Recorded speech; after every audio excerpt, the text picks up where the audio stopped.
मेरा नाम मोहित है। मैं दुबई में काम किया करता था, लेकिन मेरा असली घर बनारस में था। मेरी ये कहानी रोंगटे खड़े कर देने वाली है, जिसे सुनकर आप हैरान रह जाएंगे। मैं जब 5 साल का था तब मेरे माँ बाप की एक कार एक्सीडेंट में मौत हो गई। उसके बाद से मेरे बड़े भाई ने ही मेरा ध्यान रखा, मुझे पढ़ाया लिखाया इस काबिल बनाया कि आज मैं पढ़ लिख कर दुबई में बहुत अच्छी नौकरी कर रहा हूँ। अब मैं शादीशुदा हूँ। मेरी पत्नी का नाम अंशिका है। मेरी शादी 6 महीने पहले ही हुई थी। मैंने अपने पसंद की शादी की थी। मेरे एक दोस्त की शादी थी और इसी की शादी में मैंने अंशिका को पहली बार देखा था। वह कम उम्र और खूबसूरत होने के साथ साथ बहुत ही शर्मीली लड़की थी और इस बात ने मुझे उसकी तरफ दीवाना कर दिया था। मेरे माँ बाप तो नहीं थे, लेकिन बड़े भैया और भाभी थे। जैसे ही मैंने अपने भैया और भाभी को अंशिका के बारे में बताया तो मेरी भाभी बहुत खुश हुई। कहने लगी, ये तो अच्छी बात है, मुझे भी किसी का साथ मिल जाएगा और तुम्हारा घर भी बच जाएगा। चलो अच्छा है। मैं लड़की ढूंढने के झंझट से भी बच गई। मैं दुबई से कुछ दिनों की छुट्टी पर आया हुआ था, क्योंकि मेरी नौकरी बाहर थी और मैं सालों से बाहर काम किया करता था। इसलिए मैंने भाभी से कहा कि वे मेरी चट मंगनी और पट ब्याह कर दे। मैं अब 2 साल से पहले यहाँ दोबारा लौट कर नहीं आ सकूंगा। भाभी रिश्ता लेकर अंशिका के घर गई। अंशिका के घर वाले भी राजी हो गए। इसी तरह 1 महीने के अंदर मेरी और अंशिका की शादी हो गई और वह मेरी दुल्हन बनकर हमारे घर चली आई। शादी की पहली रात ही मैंने अंशिका पर पूरी तरह से अपना हक जमा लिया था और साथ ही साथ उसे यह बता दिया था कि मेरे बड़े भैया मेरे बाप की जगह हैं और उन्होंने हमेशा मुझे अपनी औलाद की तरह पाला और अपनी औलाद की तरह ही समझा है। उन्होंने मेरी हर ज़रूरत, मेरी हर जिद को पूरा किया है। इसलिए वह हमेशा मेरे बड़े भैया की हर बात को सर आंखों पर रखेगी और उन्हें कभी किसी शिकायत का मौका नहीं देगी। शादी के 1 महीने बाद मेरी छुट्टियां खत्म हुई तो मैं टूटे दिल के साथ उसे छोड़कर दुबई चला गया। अपनी प्यारी पत्नी को छोड़कर अकेला ज़िंदगी गुजारने के बारे में सोचना भी एक मुश्किल एहसास लगता था और मुझे यह वक्त गुजारना था।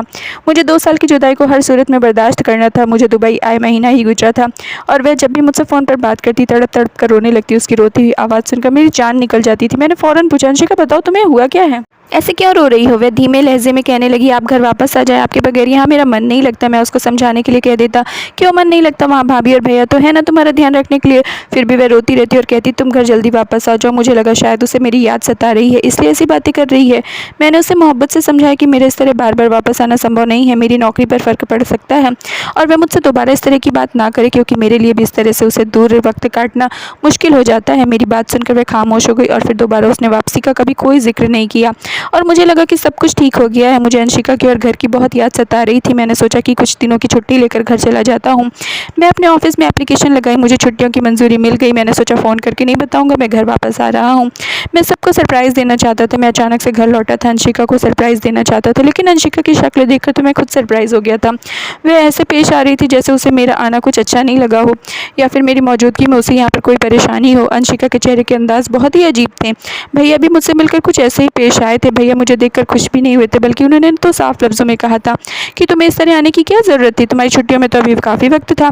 मुझे तो लगा था कि मुझे देखकर मेरी पत्नी और मेरे भैया बहुत खुश होंगे। उनके अजीबोगरीब सवालों पर मैं बहुत हैरान हुआ और भैया से कहा कि मेरी तबीयत कुछ ठीक नहीं थी। मुझे घर की बहुत याद आ रही थी, इसलिए मैं कुछ दिनों के लिए लौट आया हूँ। मैंने देखा कि मेरी भाभी घर में मौजूद नहीं थी। अंशिका ने मुझे बताया कि भाभी की तबीयत ठीक नहीं है, वे अपने मायके गई हुई हैं। यह सुनकर मैं काफ़ी परेशान हो गया था। मुझे भाभी से बहुत प्यार था। मैंने उनसे मिलने की बात की तो भैया ने मुझे रोक दिया और कहने लगे कि वह तुम्हें देखेगी तो यहाँ आने की ज़िद करेगी, उसकी तबीयत बहुत ख़राब है, इसलिए उसे कुछ दिन आराम करने दो। कुछ दिन बाद मैं उसे खुद वापस ले आऊँगा। भैया की बात सुनकर मैं रुक गया। अंशिका हर वक्त घर के कामों में ही बिजी रहती थी और जब रात को कमरे में आई तो उसका अंदाज़ वैसे नहीं था जैसे कि मैं उम्मीद कर रहा था। काफ़ी दिनों बाद मैं लौटकर उसके पास आया था और वह बिल्कुल नॉर्मल सी लग रही थी। उसके अंदर जज्बात की कोई तड़प नहीं थी और ना ही मिलने की तमन्ना। वह मेरे बराबर में आकर आंखें बंद कर लेट गई, जैसे सोना चाहती हो। शायद वह किसी बात पर मुझसे नाराज़ हो और इसलिए मैंने उसे मनाने के लिए उसकी तरफ हाथ बढ़ाया, लेकिन उसने तो बहुत आसानी से मेरा हाथ झटक दिया और कहने लगी कि मैं बहुत थक गई हूँ, मुझे सोने दीजिए। यह कहकर उसने कमरे की लाइट भी बुझा दी। मेरे सारे अरमान मिट्टी में मिल गए। मैं खामोश रह गया। जिस औरत के लिए मैं अपनी नौकरी दांव पर लगाकर वापस आया था उसे तो मेरी परवाह ही नहीं थी, इसलिए मैंने खुद उसकी तरफ से मुँह फेर लिया और सो गया। लेकिन आधी रात को मुझे ऐसा महसूस हुआ जैसे अंशिका बिस्तर से निकलकर कहीं बाहर गई हो। कमरे से अटैच ही बाथरूम था, फिर वह बाहर कहाँ गई थी मुझे समझ नहीं आया और फिर ख्याल आया कि कहीं ऐसा तो नहीं वह मुझसे ज़्यादा नाराज़ हो और इसलिए कमरे से निकली हो। मैं भी उससे कितने दिनों तक दूरी बना रखी थी। मैं उसके पीछे कमरे से बाहर निकला तो वह मुझे भैया के कमरे में जाती दिखाई दी। रात के इस वक्त भाई के कमरे में उसका क्या काम था, जबकि भाभी भी घर में नहीं थी। मैं सोच में पड़ गया था। मुझे अपने भैया और अंशिका दोनों पर ही बहुत भरोसा था, इसलिए मेरे दिल में एक बार भी उनके खिलाफ कोई बात नहीं थी और मैं भैया के कमरे की तरफ बढ़ गया कि शायद वह किसी काम से वहाँ गई हो। लेकिन कमरे के दरवाजे पर पहुँचते ही ऐसा लग रहा था जैसे मेरे पैर जंजीर से बंध गए हों। कमरे के अंदर से आती आवाज़ों ने मुझे हिला कर रख दिया था। मैं सोच भी नहीं सकता था कि मेरी पत्नी मेरे पीछे इतनी घटिया हरकत भी कर सकती है। मैं चाहता तो इसी वक्त कमरे के अंदर दाखिल होकर अंशिका और अपने भैया को रंगे हाथों पकड़ लेता, लेकिन ऐसा करने से हर रिश्ते का भ्रम टूट जाता और मैं इस पूरी दुनिया में अकेला रह जाता। इसलिए मैंने सब्र से काम लिया और सोचा कि अंशिका के मुंह से सब जान कर आऊँगा कि आखिर उसने मुझे छोड़कर आधी रात को मेरे भैया के कमरे में जाना क्यों ज़रूरी समझा। मैं कमरे में जाकर वापस बैठ गया और फिर काफ़ी देर के बाद जब अंशिका वापस लौटी तो मुझे जगा हुआ देखकर उसके चेहरे का रंग बदल गया। मैंने उससे पूछा कि तुम कहाँ गई थी? तो वह घबरा कर कहने लगी, मैं हवा खाने के लिए ऊपर छत तक गई थी। उसके झूठ ने मेरे शक को यकीन में बदल दिया था। मैंने अपनी भाभी को मायके में रहते हुए कभी नहीं देखा। तो मेरे अंदर एक तूफान जाग रहा था और इस तूफान को इसी वक्त थमना था जब सच्चाई पूरी तरह खुलकर मेरे सामने आ जाती। मैं पूरे 3 महीने से यहाँ नहीं था और 3 महीने में मेरे पीछे यहाँ क्या कुछ हुआ था, यह सब कुछ देखते देखते मुझे 15 दिन गुजर गया। मुझे अपनी पत्नी को अपने भैया के कमरे में जाने से रोकना था। अगले ही दिन मेरी पत्नी आईने के सामने खड़ी होकर तैयार हो रही थी और मैं बिस्तर पर लेटकर उसे अपनी आंखों से देख रहा था। मैं उसकी नज़र में एक सोता हुआ इंसान था, लेकिन हकीकत में जाग रहा था। रात को इस वक्त अपनी पत्नी को तैयार होता देखकर मुझे हरगिज़ भी खुशी नहीं हो रही थी, क्योंकि मेरी पत्नी मेरे लिए तैयार नहीं हो रही थी, बल्कि उसकी यह तैयारी तो मेरे बड़े भैया के लिए थी। और मैं यह बात अच्छी तरह से जानता था कि वहाँ क्या होता है। हमेशा की तरह आज भी मेरा दिल कर रहा था कि मैं उठकर अपनी पत्नी का हाथ पकड़ लूँ और उसे अपने बड़े भैया के कमरे में जाने से रोक दूँ, लेकिन मैं मजबूर था। मेरे पास उसके सिवा और कोई रास्ता नहीं था, क्योंकि उसे रोकने का अंजाम बहुत ही भयानक होने वाला था। मेरी पत्नी अंशिका की उम्र सिर्फ 20 साल थी। वह जवान और खूबसूरत भी थी, लेकिन उसके बावजूद भी अंशिका मेरे हाथों से बाहर थी, क्योंकि इतनी रातों में एक रात भी ऐसी नहीं आई थी जो उसने मेरे साथ गुजारी हो। मैं हर रात उसे पाने की हसरत के लिए बिस्तर पर पड़ा रहता था। आज भी वह जिस तरह तैयार हुई थी, मेरी नज़र उसके खूबसूरत वजूद पर जमी थी। और फिर वह खामोशी से कमरे से बाहर निकल गई और थोड़ी देर बाद अजीबोगरीब आवाज़ों का सिलसिला शुरू हो गया और मैं बस अपने बिस्तर पर लाचारों की तरह पड़ा रहा। मैं अंशिका को हरगिज़ खोना नहीं चाहता था। मैं उसे दीवानों जैसी मोहब्बत करता था और इसी के लिए तो मैं अपनी दुबई की इतनी अच्छी नौकरी छोड़कर वापस लौट आया था। लेकिन मुझे क्या खबर थी कि मेरे पीछे यहाँ क्या हो चुका था। यह राज जब मुझ पर खुला, जब मैं अपनी पत्नी की मोहब्बत में सब कुछ छोड़कर वापस आ गया और यहाँ आने के बाद मुझे पता चला कि मेरी पत्नी तो मेरे बड़े भैया की गुलाम बन चुकी है।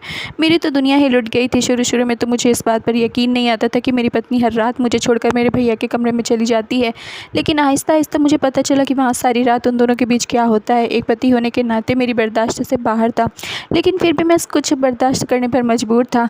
मेरी पत्नी को मेरे कमरे से गए आधा घंटा भी नहीं हुआ था और मेरे बड़े भैया के कमरे से आवाज़ आने लगी थी। अपनी पत्नी की ऐसी आवाज़ सुनकर मेरी आंखों में आंसू आने लगे थे। मेरी इज्जत पर लानत थी, क्योंकि मैं अपनी पत्नी के साथ ही समझौता कर रहा था। मैंने सब्र का घूंट पी लिया था। शायद यही मुकद्दर था और यही मेरा नसीब। सुबह के वक्त अंशिका अपने कमरे में बुरी हालत में और लड़खड़ाती हुई वापस आई थी, लेकिन उसके बावजूद मैं अंधा, बहरा और गूंगा बिस्तर पर पड़ा हुआ था और फिर वह खामोशी से मेरे पास लेट गई, जिससे रात में कमरे से बाहर ही ना निकली हो। और मैं भी अपनी जगह अनजान बन गया था, ताकि हमारे रिश्तों को बचा सकूं, क्योंकि इस रिश्ते को ख़त्म करना मेरे बस में नहीं था। फिलहाल मेरे पास नौकरी भी नहीं थी, क्योंकि अब तो मैं सब कुछ छोड़कर दुबई से वापस लौट आया था। इसलिए आधे दिन बाद बिस्तर से निकला अंशिका मुझसे पहले उठकर काम में बिजी हो गई थी और ना वह मुझसे नज़र मिलाती थी और ना ही वह किसी तरह की मुझसे बात किया करती थी, क्योंकि अब इस तरह की ज़िंदगी गुजारना मेरे लिए नामुमकिन हो चुका था। मैं सच्चाई का पता लगाना चाहता था। मैं सब कुछ जानना चाहता था कि मेरे पीछे यहाँ क्या क्या हुआ, लेकिन उससे पहले मुझे अपनी पत्नी को अपने भैया के कमरे में जाने से रोकना था। और इसीलिए अगली रात मैंने सोने की बजाय देखने का फैसला किया। रात के 2 बज रहे थे और मैं टीवी खोलकर बैठा हुआ था। अंशिका किसी बिन पानी मछली की तरह बेचैन यहाँ से वहाँ तड़प रही थी और जब कुछ वक्त और गुजरा तो गुस्से में आ गई और कहने लगी कि कब तक जागोगे आप, बहुत रात हो गई है, टीवी बंद करो, लाइट भी, और सो जाओ। तो मैंने कोई जवाब नहीं दिया, तो उसने आगे बढ़कर खुद ही टीवी और लाइट बंद कर दी। मजबूरन वे आंखें बंद करके बिस्तर पर लेट गई। मैं भी बराबर खामोशी से लेट गया। जब कुछ वक्त बाद उसे लगा कि मैं सो गया हूँ तो वह पिछली रात की तरह फिर से तैयार होकर कमरे से बाहर निकल गई और मेरे दिल में आग जल उठी। उसके जाते ही मैं भी कमरे से बाहर निकला और देखा तो भैया के कमरे में दाखिल हो गई थी और दरवाज़ा अंदर से बंद कर लिया। तो मैं फ़ौरन स्टूल पर खड़ा हुआ रोशनदान के करीब चढ़ा और झांक कर अंदर देखा तो अंदर का नज़ारा देखकर तो मेरे होश ही उड़ गए। मेरी पत्नी मेरे भैया के करीब खड़ी थी और मेरे भैया के हाथ में एक जलती हुई मोमबत्ती थी, जिसे भैया ने अंशिका की हथेली पर रख दिया था और अंशिका बिल्कुल इस तरह खामोश खड़ी थी जैसे बेजान मूरत हो। इसके बाद जो कुछ हुआ वह देखकर मेरे रोंगटे खड़े हो गए। अंशिका तो वही सब कुछ कर रही थी जो भैया उससे करवाना चाहते थे। अंशिका की हालत ऐसी थी कि अगर भैया उसे छत पर उल्टा लटकने को कहते तो शायद वह उसे भी इनकार नहीं करती। लेकिन यह सब क्यों हो रहा था मैं नहीं जानता था। इस रात मैं चुपचाप ऐसे ही वापस लौटकर अपने कमरे में जाकर लेट गया और अगली रात मैंने फिर से अंशिका को भैया के पास उनके कमरे में जाने नहीं दिया था। जैसे ही बेड से उठकर तैयार होने लगी मैं फ़ौरन से बिस्तर से उठा और उसका हाथ पकड़कर उसे बैठाया और कहा कि आज की रात तुम कमरे से बाहर नहीं जाओगी। मेरा लहजा और मेरा अंदाज़ा देखकर वह खामोशी से मेरे पास बैठी रही। फिर कुछ देर बाद बिस्तर पर बुरी तरह तड़पने लगी। उसकी हालत बिल्कुल ख़राब हो गई थी। फिर मेरे बाजू में झूल गई थी। ऐसा लग रहा था जैसे वे कुछ पल की मेहमान हो। मैं बुरी तरह घबरा गया और ज़ोर ज़ोर से चीखने लगा। मेरी आवाज़ मेरे भैया सुनकर कमरे से निकलकर मेरे पास चले आए और अंशिका की ऐसी हालत देखकर मुझे कहने लगे कि इसे मेरे कमरे में जाकर लेटा दो। भैया की आवाज़ सुनकर मैं गुस्से में कहा कि अंशिका की हालत इतनी ख़राब है, आपके कमरे में क्यों लेकर जाऊँ, मुझे इसको हॉस्पिटल लेकर जाना है। भैया कहने लगे इसका इलाज मेरे कमरे में है, ना कि हॉस्पिटल में। जो मैं कह रहा हूँ वही करो। उनका लहजा लहजा इतना सख्त था कि मैं अंशिका को उनके कमरे में लेकर उनके बिस्तर पर लिटा दिया। पहले मुझे कमरे से उन्होंने बाहर निकलने का हुक्म दिया और खुद ना जाने इसके साथ कमरे में बंद होकर क्या क्या करने लगे। लेकिन कुछ देर बाद जब अंशिका उनके कमरे से निकली तो पहले की तरह बिल्कुल ठीक थी। उसे ठीक देखकर मैं हैरान भी था, खुश भी था, लेकिन यह बात मेरी समझ से बाहर थी।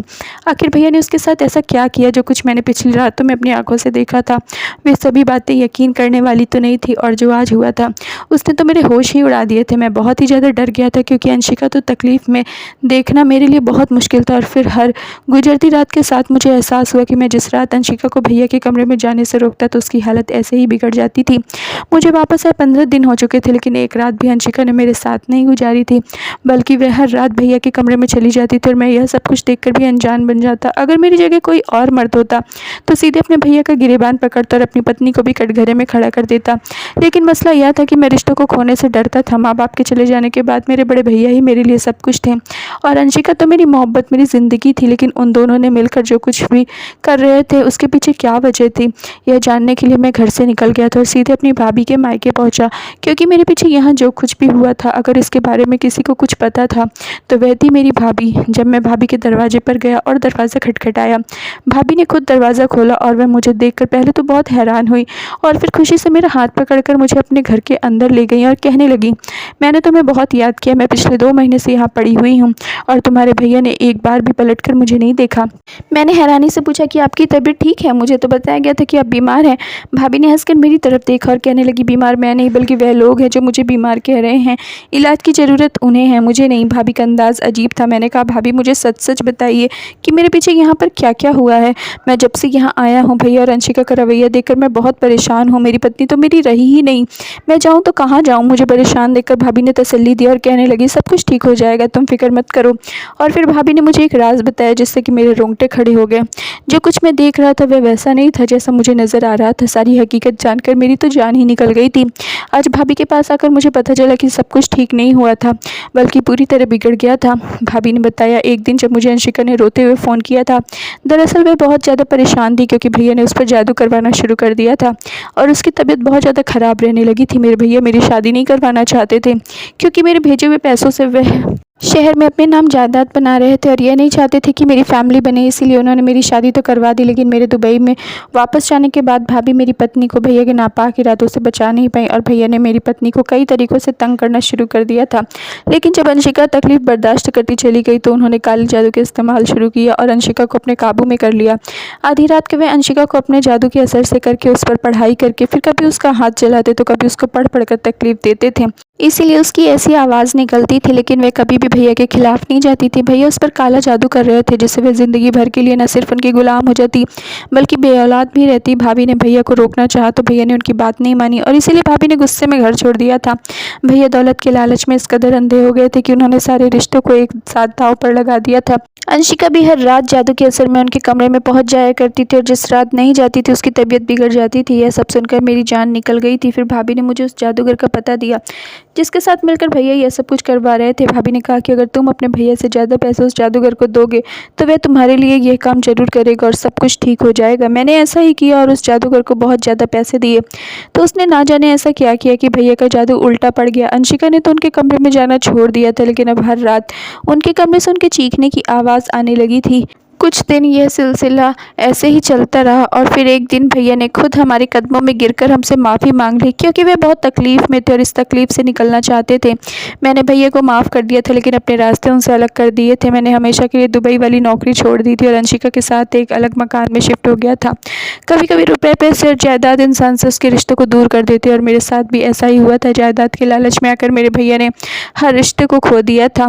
ना ही उनके पास भाभी थी और ना मैं और ना अंशिका। क्या आप लोगों ने भी आज की दुनिया में ऐसे लालची लोगों को देखा है जिन्हें दौलत के आगे किसी रिश्तों की कोई परवाह नहीं होती? धन्यवाद दोस्तों, उम्मीद करती हूँ आप लोगों को स्टोरी पसंद आई होगी। तो प्लीज़ लाइक कर दीजिए, चैनल पर नए हैं तो सब्सक्राइब कर लीजिए।